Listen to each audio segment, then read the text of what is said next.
हमको तो ये मालूम था कि वोटर जो है वो तय करता है कि हुकूमत किसकी बनेगी। ये पहली बार मैं देख रहा हूँ कि हुकूमत तय कर रही कि वोटर कौन बनेगा। मैं अपने अल्लाह से दुआ करता हूँ कि तूने मेरे इस दौर में पैदा किया कि ऐसे निकम्मे और ऐसे एहसान फरामोश हाकिम दे दिए इस दुनिया को। मुझे हुकूमत आ लगता गई। है कि जामा मस्जिद को डेमोलिश कर देने से, ताजमहल को हटा देने से जो ये गुलाम रही है तो इनकी गुलामी का जो धब्बा है वो मिट जाएगा। तो अब ताजमहल के अतराफ में जितना लॉन वान है वहाँ कई भगवान प्रकट होंगे, वहाँ क्या क्या बनेगा, वहाँ तारीख कैसी रची जाएगी, ये सारे प्लानिंग है इनकी। मतलब ताजमहल को ताज मंदिर में तब्दील करने का प्लान है। जब अंग्रेज यहाँ आए हिंदुस्तान में तो आप बताइए क्या हिंदुस्तान एक मुल्क था? अदीब साहब, एक और बात यहाँ पर जरा सा करना चाहूंगा। पिछले दिनों आपने ईरान के एम्बेसडर से मुलाकात की थी। यमन में केरला की जो एक नर्स है निमिषा बिरिया, उसकी फांसी को रुकवाने के लिए, तो क्या बातचीत हुई? लेकिन मसला ये है कि यमन दो हिस्सों में बटा हुआ है। एक हिस्सा जो है वो सऊदी डोमिनेटेड है और एक हमारे इन्फ्लुएंस में है। हिंदुस्तान हमारे इन्फ्लुएंस वाले यमन को मानता ही नहीं है। कांग्रेस को तो ये डर लगने लगा है ना कि भाई कहीं मियाँ का नाम ले लेंगे तो हमें नुकसान हो जाएगा। कि मियाँ जो है वो तो बटा हुआ है, कोई बिरादरी में बटा हुआ है, कोई मसलक में बटा हुआ है। मेरे दिल में ये आया कि मुसलमान कौम ऐसी है जिसकी हैसियत ही खत्म हो गई। अस्सलाम वालेकुम रहमतुल्लाहि व बरकातुहू। मैं हूं शम्स तबरेज़ कासमी और मेरे साथ मौजूद है मारूफ दानिश्वर, आईएमसीआर के चेयरमैन और साबिक एमपी जनाब मोहम्मद अदीब साहब। मुल्क और बैरून मुल्क के बहुत सारे हालात हैं, बहुत सारे इश्यूज हैं जिन पर बातचीत करेंगे। अदीब साहब, बहुत शुक्रिया वक्त निकालने के लिए। शुक्रिया। देश में और देश के बाहर बहुत सारे हालात हैं और इन दोनों जो देश का सबसे बड़ा मसला है वो बिहार में हो रहे एसआईआर का, जिसको एनआरसी भी कहा जा रहा है। और इलेक्शन कमीशन ऑफ इंडिया का दावा यह है कि बांग्लादेशी बहुत ज़्यादा हैं, बाहर के लोग बहुत ज़्यादा बिहार में आ चुके हैं, तो उनको निकालने के लिए एसआईआर की जा रही है। आपकी नज़र में जो पूरा प्रोसेस है, क्या सही है, गलत है, किस एजेंडा के तहत ये सब किया जा रहा है? शम साहब, बात यह है कि इस वक्त जो हुकूमत है उसने सारे रिकॉर्ड तोड़ दिए हैं। न वो डेमोक्रेटिक है जी। न वो सेकुलर है। हमको तो ये मालूम था कि वोटर जो है वो तय करता है कि हुकूमत किसकी बनेगी। ये पहली बार मैं देख रहा हूं कि हुकूमत तय कर रही कि वोटर कौन बनेगा। ये एक अजीब सानिया है। जी। हुकूमत तय कर रही है कि हम किसको वोटर बनाएंगे, किसको नहीं बनाएंगे। जमहूरियत में वोटर जो है वो अपनी सरकार बनाता है। इनको ये खौफ है क्योंकि पिछली बार जो इलेक्शन हुआ था वो 1 पॉइंट समथिंग का डिफरेंस था जिससे इन्होंने हुकूमत बनाई थी। जी। अब इनको 4 से 5% वोट गायब करना है। वो वोट जिनका इन्हें यकीन है, और उसमें एक गर्दन जो सबसे कमजोर गर्दन है वो मुसलमान की है और कुछ यादवों की गर्दन। ये एक तमाशा हो रहा है। अदालतें खामोश हैं। मैं समझ नहीं पा रहा हूं कि ये मुल्क किस तरफ ये ले जाना चाहते हैं। अफसोस ये है कि जो अपोजिशन पार्टीज हैं उनका रवैया अजीब गरीब है। अगर जो हालात आज इस मुल्क के हैं, अगर जी। ये हालात कांग्रेस के जमाने हुकूमत में होते तो क्या बीजेपी किसी कांग्रेसी को घर से निकलने देती? किसी कांग्रेसी को सड़क पे निकलने देती? लेकिन ये कांग्रेस कर क्या रही है? अपोजिशन कर क्या रहा है? ट्विटर पे और फेसबुक पे तुम ऐसी पार्टी से लड़ने जा रहे हो जो जमीन पे जुड़ी हुई पार्टी है। कोई भी हिंदुस्तान में कोई भी आदमी ऐसा नहीं है, कोई शोबा ऐसा नहीं है, किसी शोबे का कोई इंसान ऐसा नहीं है जो परेशान ना हो। और कांग्रेस ट्विटर पर लेकिन पूरी लड़ाई लड़ रही है, जमीन पर नजर नहीं आ रही है। कांग्रेस को तो ये डर लगने लगा है ना कि भाई कहीं मियाँ का नाम ले लेंगे तो हमें नुकसान हो जाएगा। जब आप इस सोच के साथ चलेंगे, जी। कांग्रेस का तस्वुर तो देखिए कि जो गांधी और नेहरू की सोच की पार्टी हो वो नाम लेने से डरती है। ये कांवड़ का जो किस्सा चल रहा है इस वक्त, जी, बोल रहे हैं कोई, ये मुसलमानों का बिल्कुल मसला नहीं है। खामोशी है, सन्नाटा है। और कांवड़ियों की जो गुंडागर्दी है रोजाना हो रही है, और योगी आदित्यनाथ कह रहे हैं कि कांवड़ियों को एक खास समुदाय की तरफ से गुंडा कहा जा रहा है, उनको पृथ्वी कहा जा रहा है, जो अफसोस की बात है, तकलीफ होती है। कांवड़िए तो पुरअमन तरीके से जाते हैं, और मुहर्रम के जुलूस में वायलेंस होता है, तशद्दुद होता है, ये गुंडागर्दी होती है। ये योगी का बयान सामने आया है। तो अब आप बताइए कि हम लोग उम्मीद किए बैठे हैं, ऑल इंडिया पार्टी है कांग्रेस, हम जी, चाहते थे कि भाई कांग्रेस मजबूत हो, वो अपने उसूलों पे लड़े। ये इतना तमाशा वेस्टर्न यूपी में हो रहा है, रोज आप सब लोग ही दिखा रहे हैं, जी, आपका चैनल पे दिखा रहा है, दूसरे चैनल पे दिखा रहे हैं कि जो सितम हो रहा है। कांग्रेस पार्टी इसलिए नहीं बोल रही है, उसको गलतफहमी है कि आज भी हमारा हिंदू वोट भाग जाएगा। उसको ये इस बात का एहसास ही नहीं है कि बहुत बड़ी तादाद हिंदू भाइयों की जो है वो सेक्युलर है। बोलो तो, लेकिन उस फ्रॉड में फंसे हुए हैं जो अडवाणी ने शुरू किया था, अपीजमेंट अपीजमेंट अपीजमेंट। उसके चक्कर में फंसे हुए हैं कि अपीजमेंट कहीं मेरे ऊपर न लग जाए। अपनी पूरी सोच बदल दी है, अपना अच्छा, पूरा तसव्वुर खत्म कर दिया है। आपने कांग्रेस की बात की है। असम में पिछले 15 दिनों से लोअर असम में धुबरी, ग्वालपारा और जो बलासीपुरा का एरिया है, लगातार मुसलमानों के घरों को बुलडोज किया जा रहा है। कई बीघा जमीन को खाली करा लिया गया है। हेमंता बिस्वा कह रहे हैं कि सरकारी जमीन है, जबकि वो 50-60 सालों से वहां पर आबाद है, और कांग्रेस वहां की अपोजिशन पार्टी है। एमपी कांग्रेस का वहां का है, और चुप्पी है, कुछ भी नहीं बोला जा रहा है कांग्रेस की तरफ से।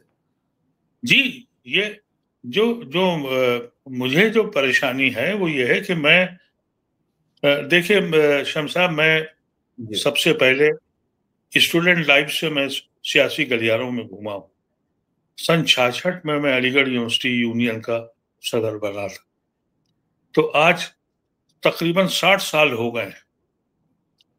मैंने ऐसे हालात कभी नहीं देखे और ऐसी अपोजिशन पार्टी भी नहीं देखी। मुझे हैरत है, मैं सबसे दुनिया से कहता हूं कि मैं कांग्रेसी हूं, क्यों नहीं किसी पार्टी का मेंबर। मैं किसी पार्टी का मेंबर नहीं हूं, इसलिए कि ये लोग इस काबिल नहीं है। इनको ये मालूम नहीं है कि ये मुल्क ऐसी आजाद नहीं हुआ था। अरे हम लोगों ने, जब हम अपोजिशन में थे, तो दरियां बिछाई थी हमने अपने लीडरों की, और रिक्शे पे लाद के माइक लेके जाते थे, तकरीरें करते थे, जेल जाते थे।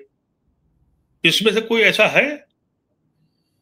अंग्रेजी बोल रहे हैं, ट्विटर पे लिख रहे हैं, और दूसरी तरफ एक पूरा तबका, एक मुहिम चली हुई है कि मियाँ को ठीक करना है। और अफसोस ये है कि जो मियाँ को ठीक करने की बात कर रहा है वही जीत रहा है।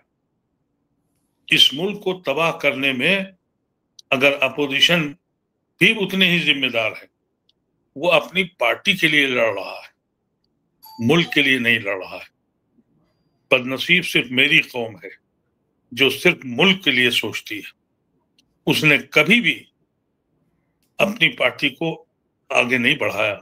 वो ऐसे इतने बड़े लीडर हैं, कितने परसेंट वोट मिलता है उनको।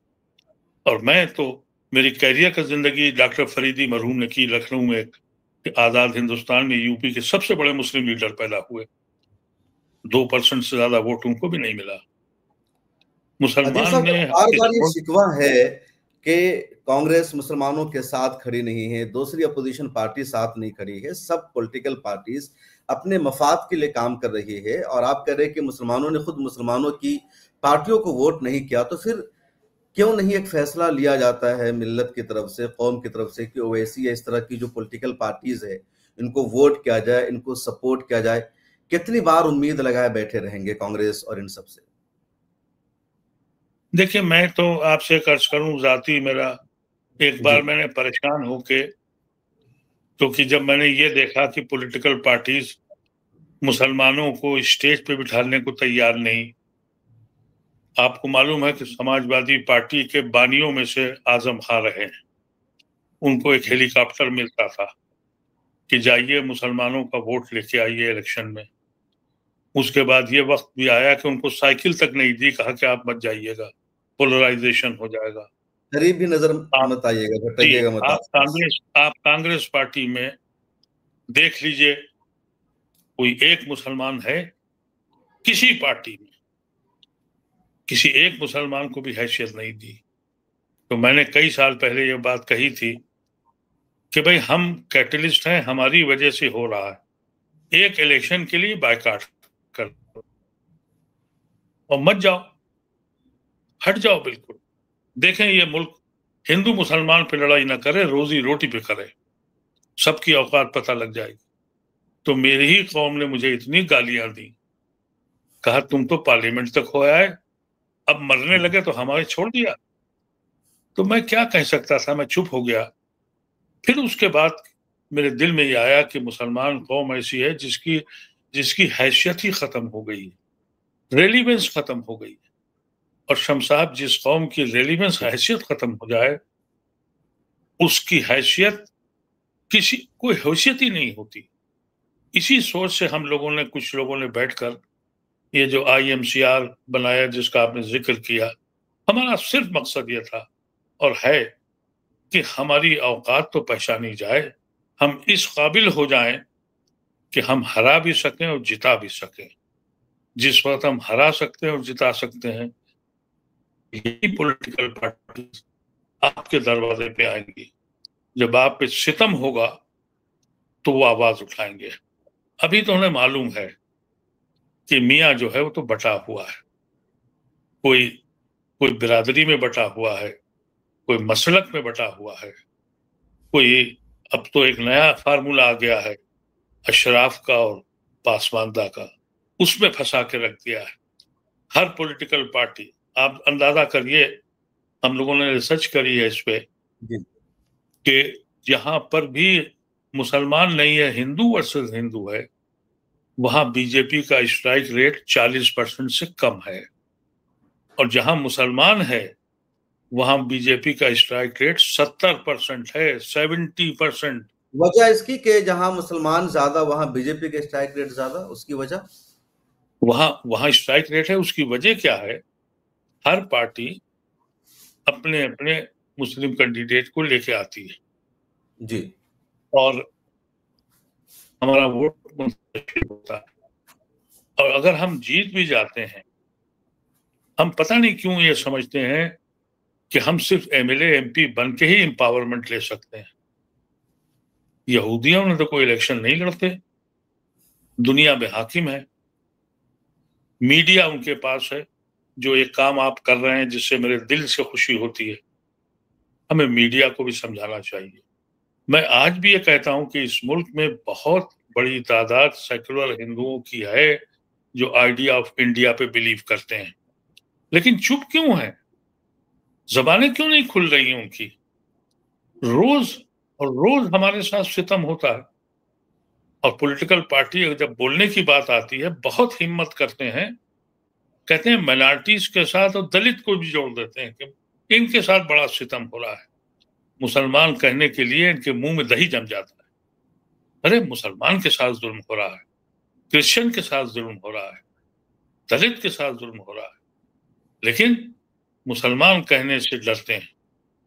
ऐसी शक्ल में वो लोग, मेरे ऐसे लोग जो अपनी जिंदगी के आखिरी लम्हे में गुजार रहे हैं, उनका यह हिंदुस्तान, मेरे ख्वाबों का हिंदुस्तान नहीं है। अदीब न जाने साहब, किस तरह के लिए जी बिल्कुल। अदीब आप साहब, सोचिए कि काम के मसले पर हिंदू जी वर्सेस हिंदू हो रहा है, उसमें कांग्रेस पार्टी, मुलायम सिंह और इनकी पार्टियां बोलने को तैयार नहीं है। अब पुलिस वालों को मार रहे हैं, फौजियों को मार रहे हैं, फिर भी चुप हैं। और उसके बाद चीफ मिनिस्टर ये कह रहा है कि साहब उसको बदनाम किया जा रहा है। मैं सलाम करता हूं कुछ चैनल्स को, और जो आपके ऐसे लोग हैं जो कम से कम बोल तो रहे हैं, लेकिन अगर, मेरा तो बिल्कुल वाज़ेह ख्याल है कि अगर ये किसी और की सरकार होती और ये मुल्क इस हालत में होता जैसे आज है, ना हमारी बाहर कोई हैसियत है, ना हमारी हिंदुस्तान में कोई हैसियत है, एक एनार्की है फैली हुई। आसाम ने आपने जिक्र किया, जो सितम हो रहा है, अभी बच्चे जी कुछ आए थे परसों मेरे साथ, मिला हुए हैं, जी। यानी एक प्रोग्राम भी हुआ था आसाम, कॉन्स्टिट्यूशन के में। जी, जो हालात हैं मुश्किल यह है कि जिन लोगों को जेलों में होना चाहिए था जी। वो हाकिम वक्त है, और जिनको हुकूमत करनी चाहिए थी वो अपने ही मुल्क में मुजरिम बने बैठे हुए हैं। ये सानिया है इस मुल्क का। अगर कोई ये कहता है कि ये डेमोक्रेटिक कंट्री है तो झूठ बोलता है। कागज पे है। अगर कोई ये कहता है कि ये सेकुलर कंट्री है तो कागज पे है। यकीनी तौर पर ये न सेकुलर कंट्री है न ये डेमोक्रेटिक कंट्री है। ये तो बिल्कुल जिम्मेदारी मनमानी पॉलिटिकल की जा लीडर। रही है ना कि हिमंता बिस्वा शर्मा ने आदेश दिया और 15 एकड़ जमीन को खाली करा दिया, 300 बीघा जमीन पर बने घरों को तोड़ दिया और अपनी मर्जी से कह दिया कि तुम बांग्लादेशी हो, तुम यहाँ के नहीं हो। अब असम से जो तस्वीरें सामने आ रही है, जो वीडियोज आ रही, बड़ी ज्यादा डरावनी है। वहां के लोगों को गोली मारी जा रही है, उनको हलाक किया जा रहा है, घर को लगातार तोड़ा जा रहा है। जी नहीं, और कांग्रेस आप का एमपी बताइए। है वहां के, कुछ कर रहा और है। और सुप्रीम कोर्ट भी चुप है। अब आप बताइए कि सुप्रीम कोर्ट, अभी ये कांवड़ का जो केस हुआ उस पे जी। अपूर्णानंद जी ने सुप्रीम कोर्ट में एक नोटिस डाला कि भाई ये हो रहा है। सुप्रीम कोर्ट ने डेट कौन सी लगाई है? 22-23 को कांवड़ खत्म हो रही है यात्रा। तो जब अब यात्रा आप खत्म हो सोचिए जाएगी इस तो बात सुप्रीम कोर्ट सुनवाई जी। करेगा। 22 को सुनेंगे। इस बीच में सब कुछ हो रहा है वो होते दे देंगे। मुश्किल हमारे साथ है, ना हम यहाँ के रहे ना वहां के रहे। हमने अपना खानदान तोड़ दिया, गांधी को बना लिया, जिन्ना को ठुकरा दिया, और उसकी सजा हमको तुम ये दे रहे हो कि हर चीज मुसलमान के नाम से, कुछ भी हो जाए मुसलमान को ले आओ, काम हो जाएगा। अपोजिशन इसलिए नहीं बोलेगा कि उस पर कहीं अपीजमेंट ना लग जाए। ये कमजोरी है अपोजिशन लीडरों की, क्योंकि ये लोग उस सतह के लीडर नहीं है जैसे पहले हमारे लीडर थे, जमीन से उठते थे। लीडर जब ही पैदा होता है जब कोई इनकलाब आता है। अब यहाँ कोई इनकलाब नहीं है। आपको आखिरी इनकलाब इमरजेंसी का याद होगा। हम सब जी। लोग इमरजेंसी को भी उसी वो की पैदावार। अभी 50 साल हो गए हैं, बाज़ाब्ता उस पे प्रोग्राम का सिलसिला जारी है। जी, क्या फरमाया आपने? कह रहे इमरजेंसी को भी 50 साल पूरे हो गए हैं और प्रोग्राम का सिलसिला भी जारी है इमरजेंसी पर, के इमरजेंसी के देश के क्या हालात थे और अब देश में कितना कुछ बदलाव आया है। जी देखिए, अरब देश की बात आपने करी। एक बात कहूं, बड़ी सख्त है, शायद उलमा जी। हजरात नाराज हो जाएं, लेकिन मुझे कभी कभी ख्याल आता है, अल्लाह ने जितने भी बहुत अहम पैगंबर थे जी। वो उसी इलाके में उतारे। यहां तक कि इराक मेरे के था। आखिरी रसूल चहीते को भी वहीं उतार दिया, फिर भी ये दुरुस्त नहीं हुए। ये तो शुरू से ऐसी हैं। अल्लाह को सारे पैगंबर वहीं उतारने पड़े। इनका जो मामला है, मैं तो बहुत खुलेआम कहता हूं जी। कि ये लोग जो हैं, पूरे खित्ते में इन्होंने जिस तरह की बेहिसी का आलम किया है, जिस तरह से अभी इंडिया में तमाशा किया है कि दुरूस के खिलाफ जी। इसराइल फान पड़ा और जहान भर के दुरूस इकट्ठे हो गए। इन बेशर्मों को शर्म नहीं आई। बड़ी सुबह हैरान करने जल्दीदा। वाली खबर थी कि दुरूस सिर्फ 12 लाख की आबादी है उनकी, दुरूस की। जी और जो जी इजराइल में है, जो लेबनान में है, जो उर्दून में, सारे इकट्ठे हो रहे हैं असविदा में जी पहुंचने के लिए, साथ देने के लिए, और मुसलमान सारे बिखरे पड़े हैं। मैं यही तो कहता हूं कि इनके दिलों में कुछ नहीं पैदा होता। मैं सुबह जजीरा लगाता हूं, सुबह सुबह।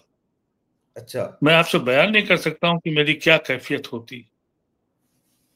मैं अपने अल्लाह से दुआ करता हूं कि तूने मेरे इस दौर में पैदा किया कि ऐसे निकम्मे और ऐसे एहसान फरामोश हाकिम दे दिए इस दुनिया को। यही वक्त था मेरे लिए पैदा करने का। ऐसे बेहिस किस्म के लोग हाकिम हैं दुनिया में। यही वक्त था हमारी बदनसीबी का कि अल्लाह ने इस वक्त हमें जमीन पे भेज दिया। कहीं भी आप नजर उठा के देख लीजिए, पिछले कई सौ सालों से कोई एक कारनामा मेरी कौम ने किया हो, एक भी।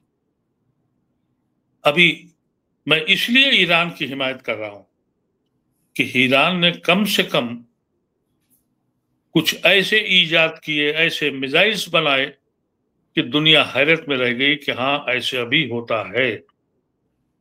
और जो हाकिम वक्त हैं अपने अपने दौर के, आपको देखा होगा, आपने खुद ही प्रोग्राम भी किया है, जब ट्रम्प साहब गए हैं, क्या क्या उनका इस्तकबाल हुआ है, और बाल खोल खोल के नाचे गाने गाए गए हैं, और करोड़ों खरबों के असलहा बेच के वो चला गया।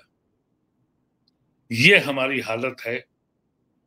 तो हम लोग जो इस वक्त सबक नहीं लेते हैं, और हम आज भी इसी पे उलझे हुए हैं, किसको इसको रोएं। हिंदुस्तान के जो हालात हैं। अदीब साहब, एक और बात यहाँ पर जरा सा करना चाहूंगा। पिछले दिनों आपने ईरान के एम्बेसडर से मुलाकात की थी। यमन में केरला की जो एक नर्स है निमिषा पिरिया, उसकी फांसी को रुकवाने के लिए, तो क्या बातचीत हुई आपकी ईरान के एम्बेसडर से और क्या सूरत हाल है? जी, हम गए थे ईरान के सफीर से मिलने के लिए, जी इसलिए कि मौत की सजा बहुत बुरी है, तो कम से कम कुछ सजा में कमी कर दी जाए और मौत न दी जाए। सफीर साहब का जवाब बहुत अच्छा था। उन्होंने कहा हम खुद से कोशिश कर रहे हैं, लेकिन मसला यह है कि यमन दो हिस्सों में बटा हुआ है। एक हिस्सा जो है वो सऊदी डोमिनेटेड है और एक हमारे इन्फ्लुएंस में है। हिंदुस्तान हमारे इन्फ्लुएंस वाले यमन को मानता ही नहीं है, और उनकी कोई एम्बेसी नहीं है। हम ये कर सकते हैं कि अगर हिंदुस्तान चाहे तो हम ईरान में जो हूतियों की एम्बेसी है वहां मुलाकात करा सकते हैं, वहां हम बातचीत करा सकते हैं, क्योंकि हूतियों की यहाँ कोई एम्बेसी नहीं है। इंडिया ने उनको रिकग्नाइज ही नहीं किया है, उन्होंने दूसरे पार्ट को किया है, और वहां सऊदी अरेबिया का असर है। तो उन्होंने ये कहा कि मैं खुद ये मानता हूं कि भाई फांसी नहीं देनी चाहिए, एक खातून है, लेकिन हुकूमत हिंद मुझसे तो बात करे, और अगर हुकूमत हिंद मुझसे बात करेगी और वो तैयार हों, तो मैं ईरान की में जाके, जो मेरी एम्बेसी हूतीज की है, ईरान गवर्नमेंट और हूतीज की गवर्नमेंट से मिलकर हम ये बात कर सकते हैं। लेकिन हुकूमत हिंद को आगे आना पड़ेगा। हम अगर हमारे अंडर में होता तो हम कर देते, लेकिन वो तो हिंदुस्तान उसको रिकॉग्नाइज ही नहीं करता। तो ये मसला केरला है। के शेख अबू बकर ने अपनी कोशिश, अपने ताल्लुकात का इस्तेमाल किया, वक्ती तौर पर फांसी को उन्होंने मुलतवी करवा दिया, पोस्टपोन करवा दिया, लेकिन गवर्नमेंट कोई कोशिश नहीं कर रही है। कम से कम ईरान से भी तो बातचीत हो सकती थी गवर्नमेंट की, लेकिन इससे भी बातचीत नहीं की गई। ईरान से हम लोगों ने बात की और उन्होंने कोऑपरेशन का वादा भी किया, लेकिन उन्होंने कहा कि वो उस पार्ट में है, हुतीज के हिस्से में है जहां मेरा असर है। लेकिन जी जब हम उनसे बात करते हैं तो कहते हैं हिंदुस्तान तो हमें रिकॉग्नाइज ही नहीं करता, हम आपकी बात क्यों सुने। उन्होंने कहा कि अगर आप चाहते हैं तो जी आप हुकूमत हिंद से कहिए कि वो हमसे राब्ता करें, और हम उनकी मीटिंग तेहरान में करा देंगे और कोई शक्ल निकाल देंगे। लेकिन हिंदुस्तान की तरफ से कोई मूवमेंट नहीं आया, और अबू बकर साहब ने जो कोशिश करी है जी वो फिलहाल कुछ दिन के लिए तो रुक गई है, लेकिन उस गवर्नमेंट को हिंदुस्तान रिकग्नाइज नहीं करता, तो वो हिंदुस्तान की क्यों सुनेगा। हिंदुस्तान को अगर चाहिए अपने अपने शहरी को बचाना, तो उनको चाहिए कि वो ईरान से राब्ता करके तेहरान के अंदर एक नेगोशिएशन करें, तो जी ये फायदा होगा। बिल्कुल। इंडिया की जो पॉलिसी रही है फलस्तीन को लेकर के, वो भी अब बदलती जा रही है। कई मर्तबा यूनाइटेड नेशन में वोटिंग हुई, सीज फायर को लेकर के इंडिया गायब रहा, और कल एक बहुत बड़ा वाकया हुआ। नेहरू पैलेस मार्केट में कुछ एक्टिविस्ट गए थे फलस्तीन की हिमायत में प्रोटेस्ट करने, और वहां कुछ लोगों ने खुद से इन लोगों पर अटैक करना शुरू कर दिया, इनके खिलाफ नारे लगाए। तो ये जो जहनियत इंडिया में पैदा हो रही है, कौन सी जहनियत है और क्यों? अगर कोई किसी मजलूम का साथ दे रहा है, किसी कमजोर के साथ खड़ा है, तो वो अब यहाँ के समाज को बर्दाश्त नहीं हो रहा है। जी, वो मैंने आपके प्रोग्राम में देखा, आपके वीडियो में, ये ज़हनियत बताता है। आप सोचिए, ये ज़हनियत है कि भाई मियाँ को तकलीफ हो रही, दुनिया में कहीं रह रहा है, हम खुश हैं। और हुकूमत हिंद का जहां तक ऐसा मसला है, ये एहसान फरामोशी है। आपको याद है जब जी। बांग्लादेश बना और पाकिस्तान टूटा, तो 54 मुल्कों में सिर्फ 3 मुल्क, ईरान, टर्की, पाकिस्तान के साथ था। सारे मुल्क हिंदुस्तान में इंदिरा गांधी के साथ थे। और उसका क्रेडिट किसको था? यासिर अरफात को। यासिर अरफात ने सारे मुस्लिम ममालिक के साथ मिलकर हिंदुस्तान की मदद की थी और सपोर्ट किया था। आज उन्हीं के लोग मारे जा रहे हैं, उन पर सितम हो रहा है, और हिंदुस्तान उनके खिलाफ जुल्म करने वालों के साथ खड़ी है। ये कोई फॉरेन पॉलिसी ऐसी चीज नहीं है कि जो बदली जाए, ये हमेशा कंटिन्यू रहती है। लेकिन इस हुकूमत का फैसला इसलिए हुआ कि ज़हनियत है, एक सोच है कि यहां पर ये मारे जा रहे हैं। इस सोच का असर, रिफ्लेक्शन कल वहां नेहरू प्लेस में भी दिखाई पड़ा। एहसास ही नहीं है। ये वो मुल्क है जिसने गांधी को मारा। हम गांधी के कातिल भी हैं, पुजारी भी हैं। देखने के लिए पुजारी हैं, अदरवाइज हम कातिल हैं, रोज मारते हैं उसको। अब जब हिंदुस्तान का, जी, एक आखिरी बात, ये कहा जाता है कि जो बरहमन है या जो आरएसएस है, ये इन दिनों यहूदियों से टेक्नोलॉजी ले रही है, यहूदियों से तरबियत ये लोग ले रहे हैं कि कैसे किसी कम्युनिटी को कमजोर करना है, उनको बेबस करना है, उनको नाकारा बनाना है। कुछ लोग ये भी कहते हैं कि बरहमन और जो यहूद है, दोनों का डीएनए एक है। ये देखिए ना, ये फिक्र ही हिटलर के जमाने से निकली है। ये तो हिटलर की फिक्र के ऊपर सरवारकर ने पूरा तस्वुर रखा था। जी। ये तो हिंदू महासभा और ये आरएसएस, ये उस दौर की पैदावार है जब ये हिटलर और मुसोलिनी पूरे यूरोप को नफरत की झाग में झोंक रहे थे। वहां से आइडिया लेकर सरवारकर ने पूरी तहरीक चलाई है। और ये वो सब लोग हैं। इसीलिए ये इनके अंदर जो सोच है, वो उसी सोच के ऊपर तो ये पूरा हिंदुस्तान को बर्बाद करने पे लगे। आरएसएस का पूरा नाता वही है। उनका यहाँ तक कि जो निशान है वो तक उन्होंने ले रखा है। वो लोग हाफ पैंट पहनते थे, इन्होंने भी हाफ पैंट पहनना शुरू किया। और ये पूरा तस्वुर जो पैदा हुआ, वो आप सावरकर की किताब अभी इन्होंने लिखी है, बहुत सारे, अरुण जेटली, क्या नाम है, अरुण शोरी ने, उस किताब को पढ़ लीजिए। पूरे का पूरा तस्वुर वहीं से लेके आएंगे। तो अब हम शिकायत किससे करें? पूरे यूरोप को जहन्नुम बना दिया जिस सोच ने, वही सोच आज हिंदुस्तान में पूरी कुव्वत के साथ अपना काम कर रही है।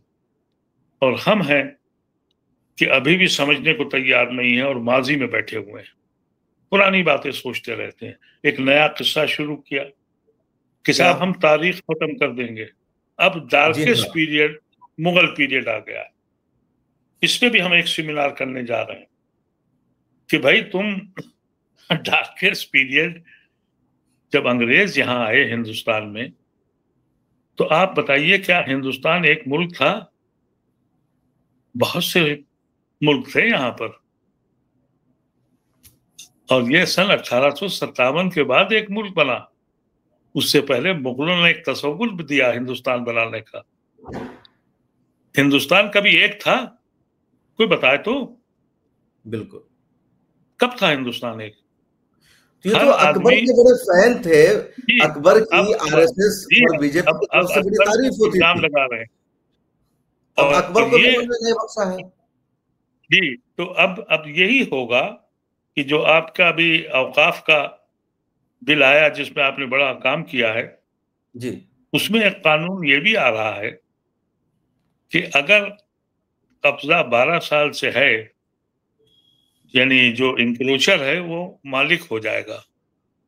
जी। और उसमें ये भी है कि जो आसार कदीमा की इमारतें जो नेशनल आर्काइव्स के पास हैं वो महफूज रहेंगी, लेकिन इस बिल के बाद वो भी खत्म हो जाएगा। अब वो गवर्नमेंट ऑफ इंडिया के पास आएंगी।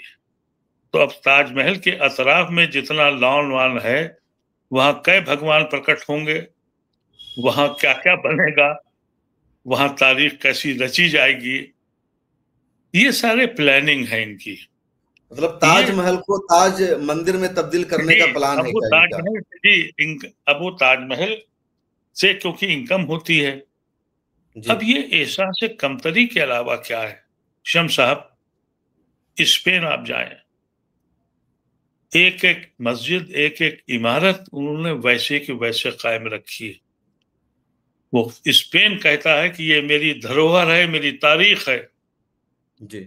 आप सेंट्रल एशिया जाएं, मैं इन सब इलाकों में गया हूं, बुखारा और समरकंद, वहां की मस्जिदें 70 साल तक बंद थी, एक पत्थर उसका नहीं निकला। वो कहते थे कि ये हमारी धरोहर है। एहसास कमतरी में जो डूबी हुई कौम है, उसको जामा मस्जिद की बुलंद मीनारें ऐसा लगता है कि चढ़ाती हैं। उसे ये एहसास होता है कि हम गुलाम रहे। तुम गुलाम नहीं रहे हो, तुम्हारी धरोहर है। इस जमीन पर न जाने कितनी कौमों ने अपने डेरे बसाए हैं, तो तब हिंदुस्तान का तस्वुर दिया है। ये जाहिलों की के पास मुझे हुकूमत आ लगता गई। है कि जामा मस्जिद को डेमोलिश कर देने से, ताजमहल को हटा देने से जो ये गुलाम रही है तो इनकी गुलामी का जो धब्बा है वो मिट जाएगा, या तारीख बदल जाएगी, शायद इन लोगों को ये लग रहा हो। नहीं, ये ये इंफिनिटी कॉम्प्लेक्स है। ये लव जिहाद क्या चीज है, आप मुझे बताइए। अगर अकल होती, समझ होती, जी। तो तुम ये कहते कि यार हमारी मजहब में क्या चीज कमजोरी है जो लोग भाग रहे हैं। बरखिलाफ इसके, अरे भाई बहुत से मुसलमान भी तो हिंदुओं से शादी करते हैं, जी। बहुत से दूसरी कौमों में जाते हैं, दुनिया भर में इजाजत है। आपको जो मजहब आप चाहें अपना लें, हिंदुस्तान में नहीं कर सकते। कहते हैं हिंदूकरण करेंगे, तो हिंदूकरण कैसे करोगे भाई? किस बिरादरी में रखोगे? पंडित बनाओगे या शूद्र बनाओगे? बात तो अहम। इस्लाम में तो मसला सिर्फ ये आ गया ना, ये जो एहसास कमतरी है कि जो जिसके अंदर दीन है जी। वही इमामत करेगा, वो कितना ही गरीब हो। ये फैसला जब ये सब चीजें पढ़े लिखे लोग देखते हैं, तो उनको लगता है कि हम कुछ रिफॉर्म करें, और रिफॉर्म करने के बजाय लव जिहाद चालू हो गया कि साहब उसने वो लेके भाग रहे हैं, वो लेके भाग रहे हैं। अरे भाई, तुम अपने में तो जरा सा देख लो, कहीं कहाँ कमी रही है। हम भी तो अपने बारे में कहते हैं, हम जगह जगह जाके कहते हैं कि भाई ये अशराफ और पासमंदा बंद करो, ये बिरादरीवाद बंद करो, मसलक बंद करो, ये हमारे यहाँ की कमजोरियां हैं, हम बोलते रहते हैं। और तुम भी बोलो अपने लिए, तुम भी कहो कुछ हम में कमजोरी लगती है। पर खैर, अब ये मुल्क कहाँ जा रहा है हमें नहीं मालूम, लेकिन ये एहसास जरूर है जी। कि हमने मरने से पहले ये तस्वुर नहीं किया था कि हम उस मुल्क में मरेंगे जिस पे हमें नाज अब नहीं है।